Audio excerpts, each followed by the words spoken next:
ሰላም እንዴት አላችሁ? በዚህ ቪዲዮ የአንድ ሰው የህይወት ታሪክ እንደራሱ በመሆን አቀርብላችኋለሁ። ቻናሉን ሰብስክራይብ፣ ቪዲዮውን ላይክ በማድረግ ትብብሩን ያሳዩን። አመሰግናለሁ። ታሪኩ እንዲህ ይጀምራል። ከ9 ዓመት በላይ በትዳር ውስጥ ስኖር እንደ ወንድ ከአእምሮ በላይ የተፈተንኩበትን የትዳር የህይወት ታሪኬን ቀለል እንዲለኝ ላካፍላችሁ ወደድኩ። በቀናነት ካዳመጣችሁ በኋላ ምክራችሁን እጠብቃለሁ። ከባለቤቴ ጋር ከተጋባን 9 ዓመት የሆነ ሲሆን 3 ልጆችንም አፍርተናል። ይገርማችኋል፣ ትዳር ለመያዝ ሳስብ የሚስቴ እናት ለትዳሬ አደጋና ስጋት ትሆንብኛለች ብዬ በጭራሽ አስቤም ገምቼም አላውቅም ነበር። ነገር ግን ያልተጠነቀቅኩት ጉዳይ ሆኖ ይኸው ህይወቴን ሰላም ነስቶኛል። እኔና ባለቤቴ በእህት ወንድሞቻችን ተመክረን ሽማግሌ እኛን ለማስታረቅ ብዙ ከመድከሙ የተነሳ በዚህ ዙርማ የመጨረሻቸው ነው፣ አበቃላቸው፣ በቃ ተፋቱ ሲባል እንደገና ለትዳራችን ሌላ እድል ሰጥተን በጭላንጭል ተስፋ ትዳራችንን አስቀጥለን እስካሁን እየተንገዳገድን አለን። በተደጋጋሚ ደስ በማይል ሁኔታ ተጋጭተን በቤተሰብና በሽማግሌ ታርቀን በድጋሚ ተመልሰናል። ከመገባታችን በፊት የነበራት ባህሪ ተጫዋች፣ በትንሽ ነገር የምትቆጣ፣ እንደዛውም በትንሽ ነገር ቁጣዋን የምትረሳ ነበረች። ከተጋባንን በኋላ ይህ ባህሪዋ ቀጥሏል። ነገር ግን ግጭታችንን ያባብሰው የነበረው እኔና እሷ በተጣላን ቁጥር ወሬውን ለእናቷ መናገሯ ነበር። በወሬ አማካኝነት የተጣላንበት አጋጣሚ ቀላል የሚባል አይደለም።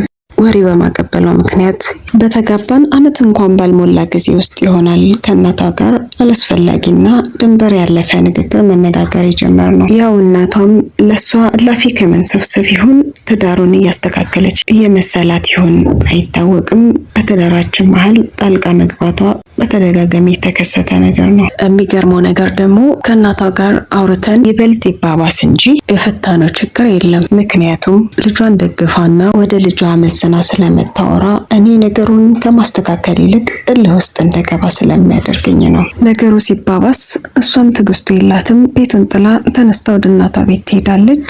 እናቷም በሯን ከፍታ ትቀበላታለች። ያው የትዳር ነገር ሆኖ በቀላሉ የሚታው አይደለምና በሽማግሌ ታርቀን እንደገና ኑሯችንን እንቀጥላለን።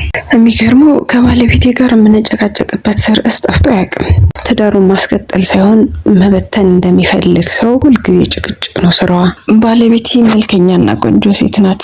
ነገር ግን በራሷ የማተማመን በመሆኗ ከፍተኛ ተጠራጣሪነትና ቅናት አለባት። በፍጹም አታምነኝም። እኔ ታማኝነቴ ለራሴ ነው። ስለተቆጣጠረችኝ አይደለም እምነቴን የምጠብቀው። እሷ የሌለችበት እኮ ብዙ ቦታዎች ይገኛለሁ። ነገር ግን በወጣው በገባው ቁጥር ያመሸኸው ከሴት ጋር ነው። ስልክ ሳውራ ጥያቄ ማብዛት የዘወትር ተግባሯ ነው። አዎ ጫት እቅማለሁ። ጫት እንደምቅምም ሳታገባኝ የምታውቀው ነገር ነው። ከጓደኞቼ ጋር ከስራ በኋላ የምቅም ከሆነ ትንሽ ይመሽብኛል። ቤት ስገባ ግን የጥርጣሬ ጥያቄዎቿ ምነው እሷ ድሬ በለየልኝ ያስመኘኛል። ነገር ግን የምወዳቸው ልጆቼ በተለይ ትልቋ ልጄ ሳተኛ ስለምትጠብቀኝ በቻልኩት አቅም ለሷ ስል ስበራ ወደ ቤቴ መጥቼ አድራለሁ። እንደሷማ ልጆቼን ቀን ተሰናብቼ ወጥቼ እዛው ባድር እንኳን ቅር አይለኝም። ባላወቀችውና እርግጠኛ ባልሆነችው ነገር የዘወትር ችግሯ የጥርጣሬ ጥያቄ መጠየቅ ነው። ይህ ደግሞ ያላሰብኩትን ነገር እልህ ውስጥ ገብቼ እንዳደርግ ቢገፋፋኝ እንጂ መፍትሄ ሊያመጣ አይችልም። አድርጌ ላሳያት እንዲህ አድርገሃል ካለችኝ አይቀር የሚል እልህ ውስጥ ነው የምትከተኝ። ነገር ግን እኔ ለራሴ ስል ነው ታማኝነቴ። እኔም ባለማመን አምሽተህ ገብተሃል በሚል ምክንያት የተለመደ ጭቅጭቅና ንትርክ ውስጥ እንገባለን። በቃ ይህ ነው የተለመደው ህይወታችን። እኔ ደግሞ በቤቴ ሰላም በማጣቴ ምክንያት ለማቆም የምታገለው የጫት ሱስ ውስጥ በድጋሚ ይዘፈቃለሁ። ከጫት ውጭ ሌላ ተጨማሪ ሱስ የለብኝም። ጫት መቃም ትክክል ነው ብዬ እያልኩኝ አይደለም። ጫት መቃም የጀመርኩትም እሷን ከማግባቴ በፊት የነበረ የምታውቀው ነገር ነው። ነገር ግን ለማቆም እየሞከርኩ እንደሆነ ደጋግሜ ነግሬያታለሁ። ለምን አዲስ ሆና በዚህ ልክ በጣም እንደምትናደድበትና ቤት ካልበጠበጥኩ የምትለው ለምን እንደሆነ አላውቅም። ይልቁንስ ጫቱን እንዳቆም በብልሃትና በጥበብ ብትይዘኝ ኖሮ ከዚህ ከማልፈልገው የጫት ሱስ እንድወጣ ምክንያት ሆነኝ ነበር። ለማንኛውም ልጆቼን ከራሴ አስበልጬ የምወድ ከኔ ስሜት ይልቅ ከኔ ደስታ ይልቅ የልጆቼን ደስታ የማስበለጥ አባት በመሆኔ ልጆቼ እንዲበተኑ አለመፈለጌ ትዳሬ እንዳይፈርስ ምክንያት ሆኖኛል። በእርግጥ ሰላም ማጣት ምርር ሲለኝ ለምን ሁሉንም ነገር ተወት አድርጊው የውስጤን ሰላም አላስመልስም ብዬ አስባለሁ። ቤተሰቦቼም የኔና የሷን አለመግባባትና አለመጣጣም አቅራቢያና በሂደት የተመለከቱት በመሆኑ ማስተካከል ከባድ ሆኖባቸው መስማማት ካልቻላችሁ ተለያይታችሁ በሰላም ልጆቻችሁን አሳድጉ የሚል ሀሳብ የነበራቸው ቢሆንም እኔ ደግሞ ልጆች በእናትም በአባትም እጅ ሆነው ማደግ አለባቸው የሚል አቋም ነው ያለኝ። በጥላችን ምክንያት ሽማግሌዎች እኛን ለማስታረቅ በመካከላችን ገብተው ውሳኔ ሲጠይቁኝ ሁልጊዜም የማቀርበው ሀሳብ የሆነው የተነሱብንን ችግሮች ፈተን ትዳራችንን ቀጥል የሚል ነው የሚሆነው። መፋታትን ሳስብ ልጆቼ ፊት ለፊቴ ላይ ድቅን ይሉብኛል። ልጆቼን ተለይቼ እንዴት ነው ሰላም ማግኘት የሚችለው? እናታቸው ከኔ ጋር እንጂ ከነሱ ጋር ያው እናት ናት።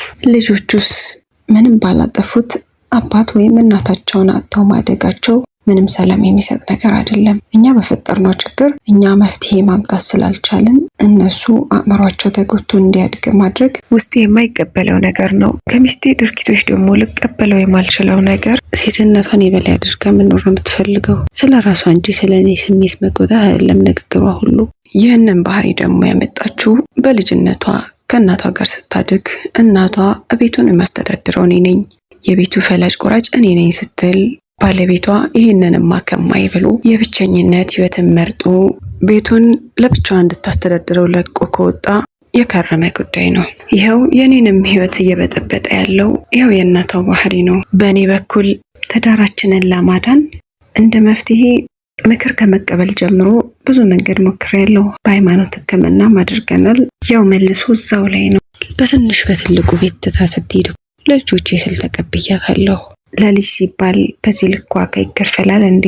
እኔ ከአእምሮዬ በላይ የሆነን ነገር ለልጆች ስል እያደረግኩ ነው።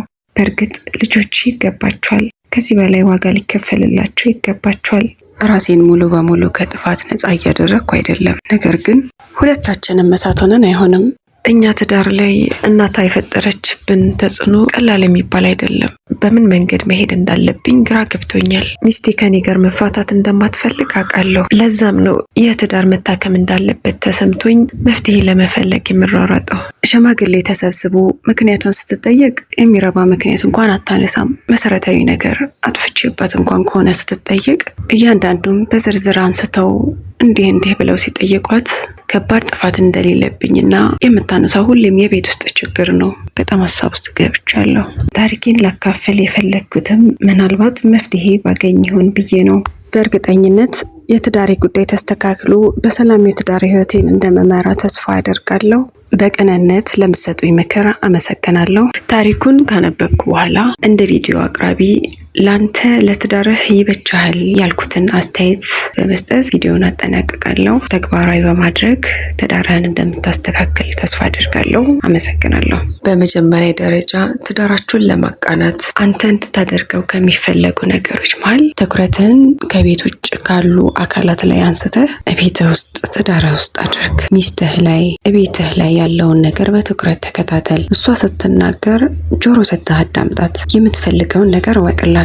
ከሚስትህ ጋር ስትነጋገር ቃላቶችህን የሚያፈርሱ ሳይሆን የሚገነቡ አድርጋቸው። ሞራልን የሚያበረታታ የሚገነባ ንግግር አድርግ። ቤትህን እየጠበቀች ልጆችን እየተንከባከበች ውላ ማታ አንተን ለመቀበል የተለያዩ ነገሮች አዘጋጅታ ስትጠብቅህ አንተ ቀን ስራ ውለህ እንደምትውለውላ እሷም ቤት ውስጥ ደክማ እንደምትውል አስበህ ንግግሮችህ የሚያበረቱ እንጂ የሚሰብሩ ባይሆኑ ይመረጣል። የሚያስፈልጋት ሆኖ የጎደላት ነገር ካለ ጠየቀህ በምትችለው አቅም አድርግላት።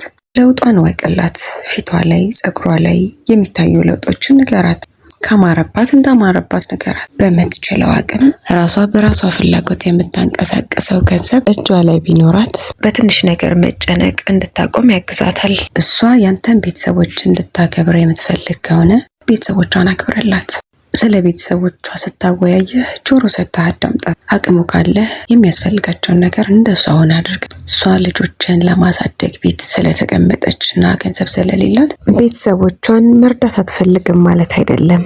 ሴት ልጅ ባሏ እንደሚወዳት ማረጋገጫና ለእሷ የተለየ ቦታ እንደተሰጣት ማወቅ ትፈልጋለች። ሁልጊዜም ባይሆን ለሷ የሆነ ትንሽ የስጦታ ይዘህላት ገባ። ቁጣዎችን ታበርድልሃለች።